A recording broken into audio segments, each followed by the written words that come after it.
Good morning, everybody. If you're just joining us, we'll just wait a moment or two to let our participants join in. But thanks for coming this morning, and terrific to have you with us. We'll get officially started in about one more minute.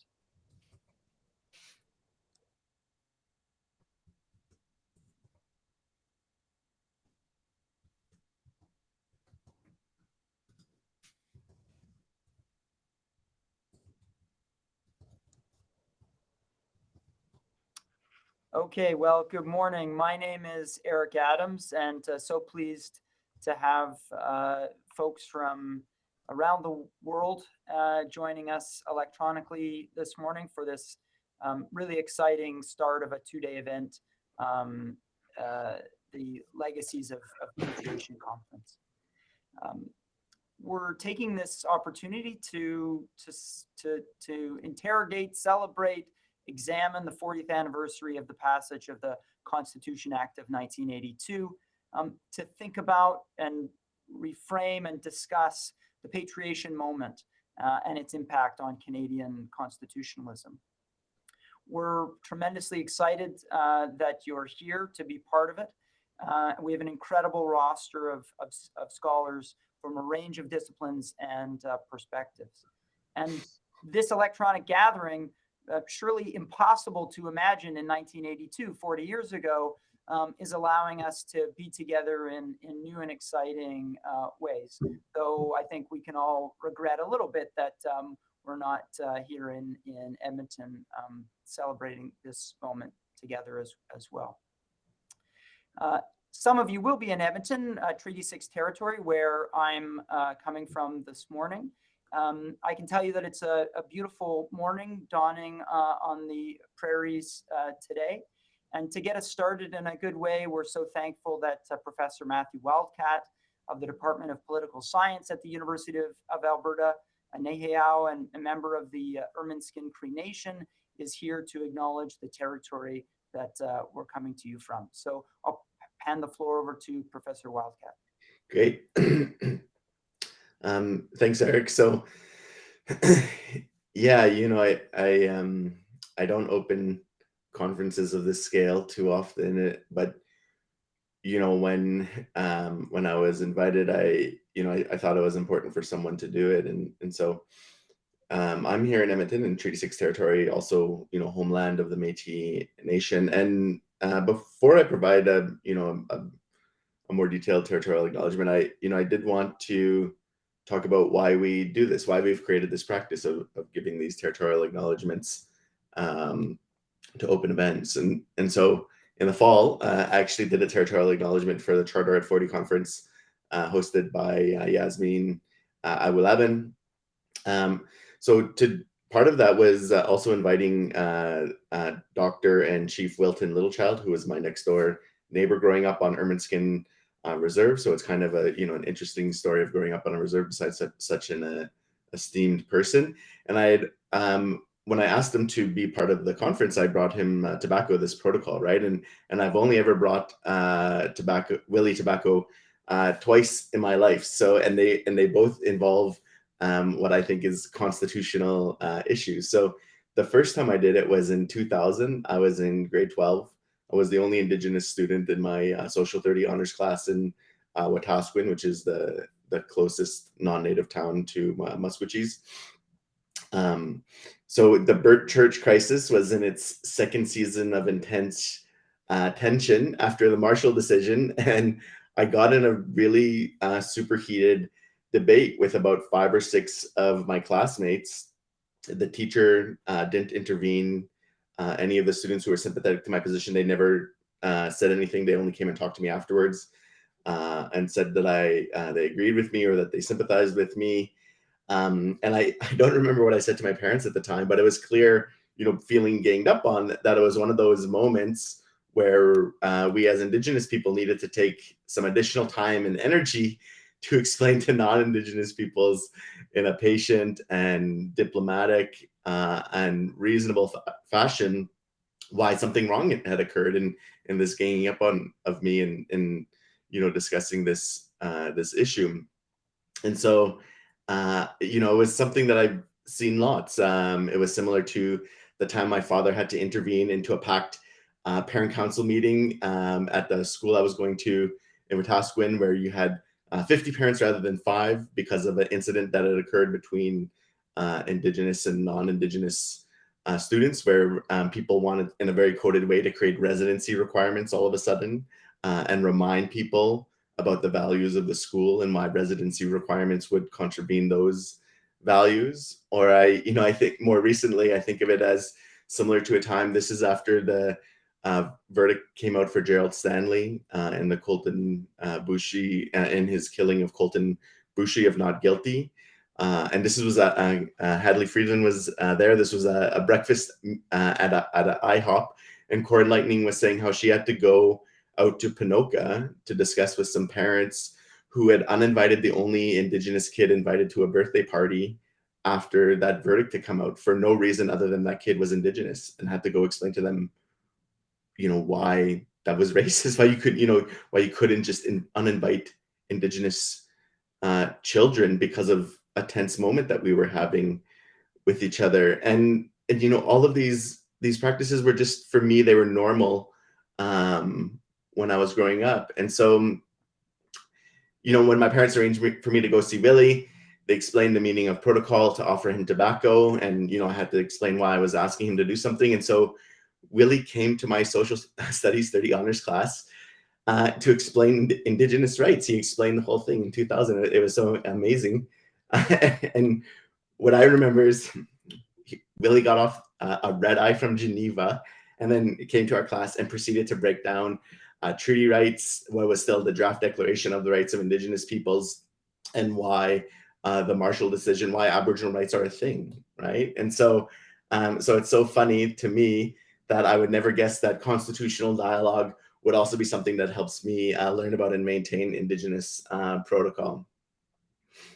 So, I tell this to offer this as a preface to a territorial acknowledgement, but I also want to, for you as an invitation that when you hear territorial acknowledgements from now on, that it's something that helps to give you strength and resolve to think about the position of Indigenous peoples and all of the diplomatic practices that we've had to maintain in order to confront and challenge racism and colonialism around us. And I know many of you, Indigenous and non-Indigenous, are also involved in this struggle, and why this is such an important thing. And so I hope from now on in the future, when you hear territorial acknowledgements, that it reminds you of these stories I've shared of why it's so important that we continue to maintain this struggle in such a diplomatic and patient and reasonable fashion. So Treaty 6 territory is a gathering place for many diverse Indigenous peoples, including Cree, Blackfoot, Métis, Nakota Sioux, Iroquois, Dene, Ojibwe, Saulteaux, and Anishinaabe, Inuit, and many others. But also U of A is a place where just down the hill is a Peonan, an ancient gathering place. And so for me, I like to think of U of A as a place that is just continuing that practice of gathering, and now people from all over the world gather to create and produce knowledge. And I hope in some way to better our societies. So thank you very much. Thanks so much, Matthew. Her Excellency the Right Honorable Mary Simon, Governor General of Canada, sent her regrets that she could not be with us this morning to open our proceedings, but she did send written remarks, and she sends her best wishes for our conference. As an Indigenous leader, of course, Governor General Simon was a participant in the patriation negotiations in 1982. So we're very pleased that she could at least send her best wishes to us this morning. To deliver those remarks, we're really pleased that Professor Natalie Cremel, Associate Dean Academic and Director of the Rupert's Land Center for Métis Research at the Faculty of Native Studies at the University of Alberta, is with us. Professor Cremel.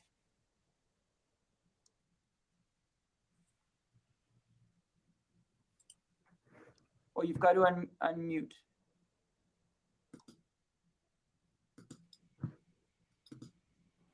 Thank you, Eric, and thank you, Matthew, for sharing your stories. Tanse, bonjour, good morning, bonjour. So I'll be delivering the remarks of Governor General Mary Simon. This year we mark the 40th anniversary of the Canadian Charter of Rights and Freedoms. On April 17, 1982, Her Majesty Queen Elizabeth II proclaimed the Constitution Act 1982, which patriated the Constitution of Canada. This is one of our nation's greatest achievements. For the first time in our country's history, our rights and freedoms were enshrined in our Constitution. The Charter was ingrained in the very fabric of our society, the underlying building blocks of our country. It outlined, among others, our guaranteed rights related to official languages, democracy, equality, and multiculturalism, as well as our legal rights to life, liberty, and personal security. Section 25 of the Charter, alongside Section 35 of the Constitution Act 1982, also clarified, recognized, and protected the rights of Indigenous peoples, with particular regard to preserving their cultures, customs, traditions, and languages. This legal acknowledgement is one vital piece for reconciliation. But the work did not end 40 years ago.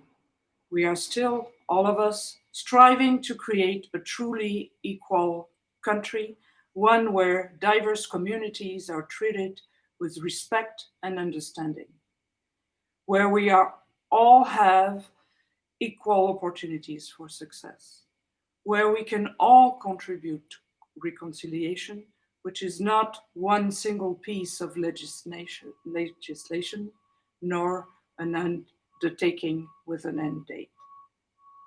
As we mark this important anniversary, let us reaffirm our commitment to acting and working together to create a more inclusive society and world, regardless of the challenges we may face. Cette année, nous soulignons le 40e anniversaire de la Charte canadienne des droits et libertés. Le 17 avril 1982, Sa Majesté la Reine Élisabeth a proclamé la loi constitutionnelle de 1982 qui a donné lieu au rapatriement de la Constitution du Canada. Il s'agit de l'une des plus grandes avancées de notre nation. Pour la première fois dans l'histoire de notre pays, nos droits et libertés ont été enchâssés dans notre Constitution sous la forme de la Charte canadienne des droits et libertés. La Charte devenait ainsi un élément fondamental de notre société, un pilier essentiel de notre pays. Elle décrit, entre autres, nos droits garantis en matière de langues officielles, de démocratie, d'égalité et de multiculturalisme, ainsi que nos garanties juridiques à la vie, à la liberté et à la sécurité de la personne. L'article 25 de la Charte, ainsi que l'article 35 de la loi constitutionnelle de 1982, ont été clarifiés, reconnus et protégés les droits des peuples autochtones en veillant particulièrement à préserver leur culture, leurs coutumes, leurs traditions et leurs langues. Cette reconnaissance juridique est un élément essentiel à la réconciliation. Mais le travail ne s'est pas terminé il y a 40 ans. Aujourd'hui encore, nous cherchons tous et toutes à édifier un pays véritablement égalitaire, un pays où les multiples communautés sont traitées avec respect et compréhension. Un pays dans lequel chaque personne a les mêmes chances de réussite. Un pays où tout un chacun peut contribuer à la réconciliation, cette réconciliation qui n'est ni un texte de loi isolé, ni une démarche à date fixe. À l'occasion de cette importante commémoration, réaffirmons notre engagement à œuvrer ensemble à l'édification d'une société et d'un monde plus inclusif, peu importe les défis que nous devrons relever. Merci. Thank you. Merci, Nathalie. Thank you so much. That was terrific. I want to tell our audience a little bit about the proceedings. Hopefully, you'll notice that you can navigate through the program to get to the various sessions that you will be attending. You'll also see that the biographies of all of our tremendous speakers are listed in the sidebar of the conference program. And I just urge you to take a look at the lineup that we have for the next 2 days. And to also recognize that on this platform, the sessions will be recorded. And so right after they occur, I am led to believe that they will be immediately available as a recording by clicking on the particular session. That means that if for some reason you need to miss a particular session that you wanted to see, you can throughout the next 2 days simply click the spot in the program and go back and see what you may have missed. So we hope you take the opportunity to partake in the full range of terrific talks that we've got planned. We also encourage you to participate. There'll be question and answer periods and opportunities throughout the next 2 days. Electronically, you can use the question and answer or the question function to hopefully participate in the sessions that we have planned. This conference is an amazing collaboration of 4 research centers, and you see them listed at the bottom of this screen right now. But I want to just acknowledge the tremendous coordinated work of the team that put together this conference, and just introduce the organizers. So let me first say that as you'll know, the Center for Constitutional Studies is one of those organizing centers. Normally, you would have heard this morning from Patricia Paradis.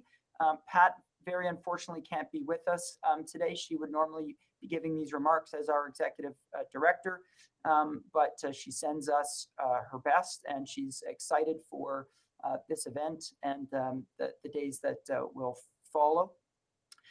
For those of you that know Pat, you also know that she's been a tremendous asset to the Canadian constitutional community for the last decade. And you may have also heard that she's retiring from her position at the center. And so please join me in wishing her well. If you have an opportunity to send Pat and you know her a note of congratulations on her retirement, well deserved. We'll certainly miss her at the University of Alberta and in the broader constitutional law community. The center is excited to announce that we've got a new executive director, Richard Maylie, who will be beginning with us this summer. So we look forward to all of you getting to know Richard and the center's great work in the years ahead. Another of the centers that I'll have say hello is the Public Law Center of the University of Ottawa, and representing them is Professor Carissima Mathen. Carissima. Thank you very much. It's my delight to be here. I'm joining you from the traditional territory of the Algonquin people, and on behalf of the Centre de Droit Public, the Public Law Center at the University of Ottawa, we are just so pleased to be involved. I'd like to extend our thanks to Pat Paradis and Richard Albert for reaching out to us in the early stages of this conference. Obviously, the patriation of the Canadian Constitution is a profound moment for both reflection as well as conceptualizing future paths. And if you will allow me a brief indulgence, given your attendance here today, I did just want to take a moment to promote our upcoming event in May, celebrating the life of Rosalie Abella, a life of firsts. In fact, the conference is called, and it begins May 11th, and it promises to be a really wonderful gathering, noting the contributions of this remarkable jurist. So you can find information about that on the center's website. I look forward to a really stimulating and very insightful 2 days. Thank you very much.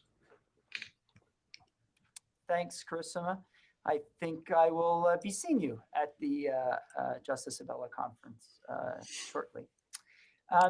Another tremendous opportunity for the center has been to collaborate with a new partner for us, and that's the Centre d'analyse politique, Constitution et Fédéralisme of the Université du Québec à Montréal, and Professor Alain G. Gagnon.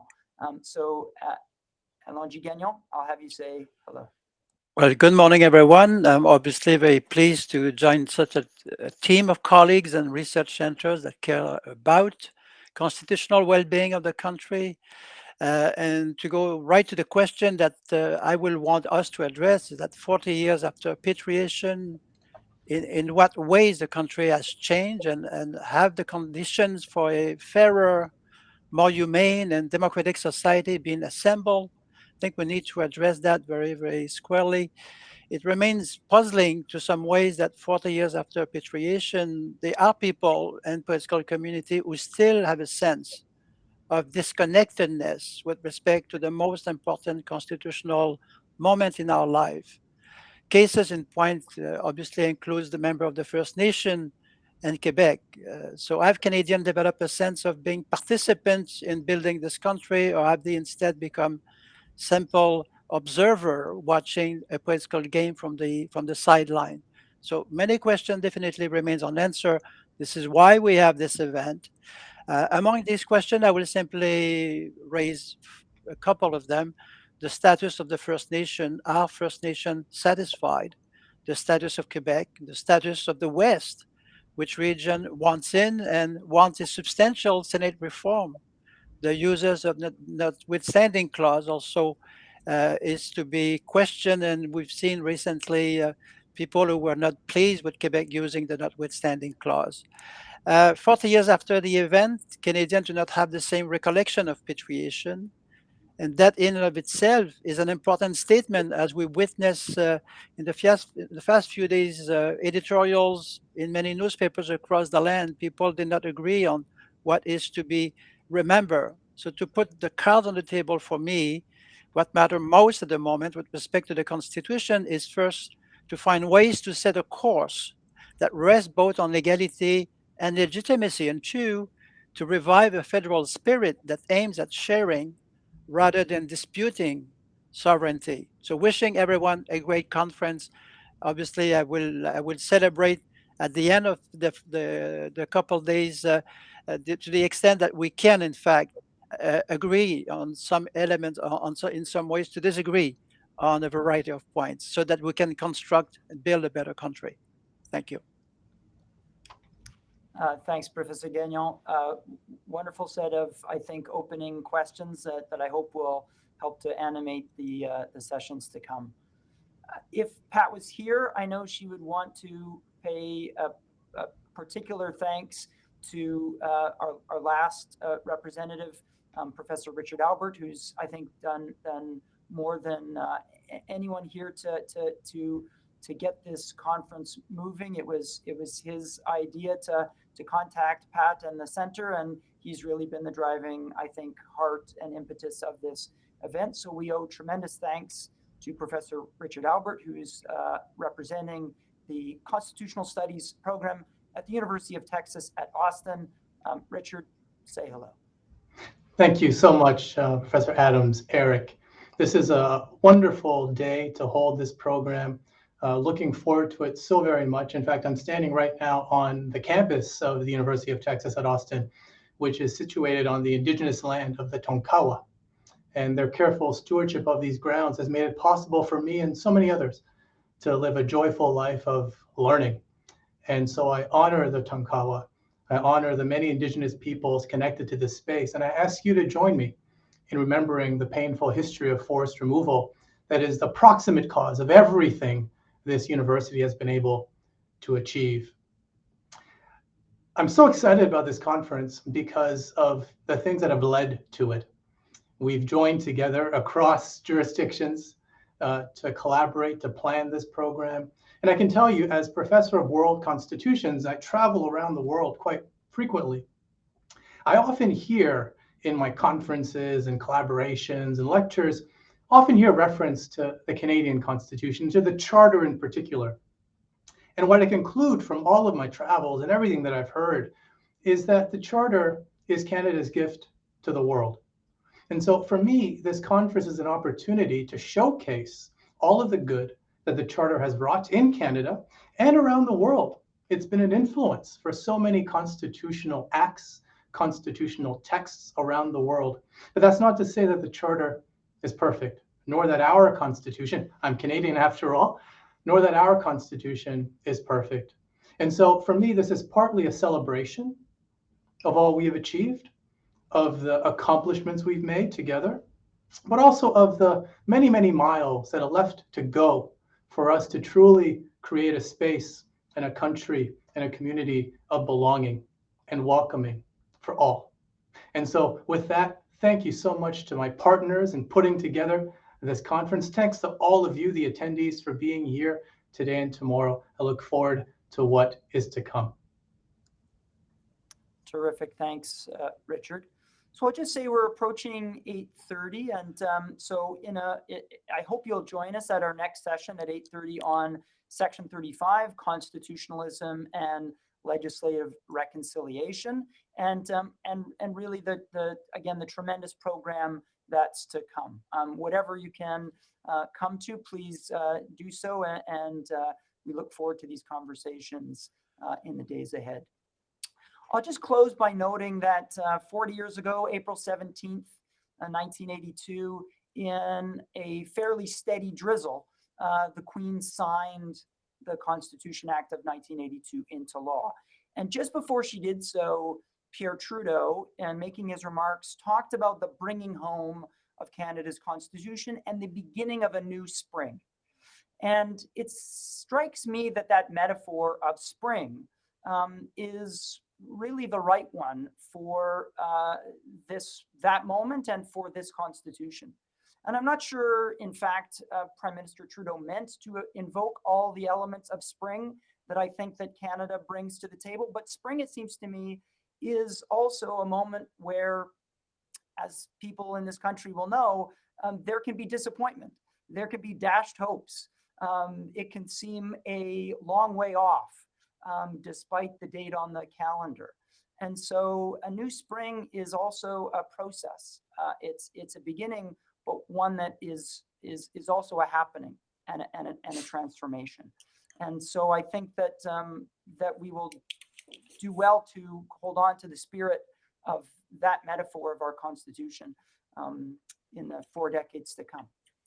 So I hope everyone has a terrific conference. Bonne conférence. Good morning to all, and I look forward to seeing folks shortly. So thanks. We'll see you at the 8:30 session.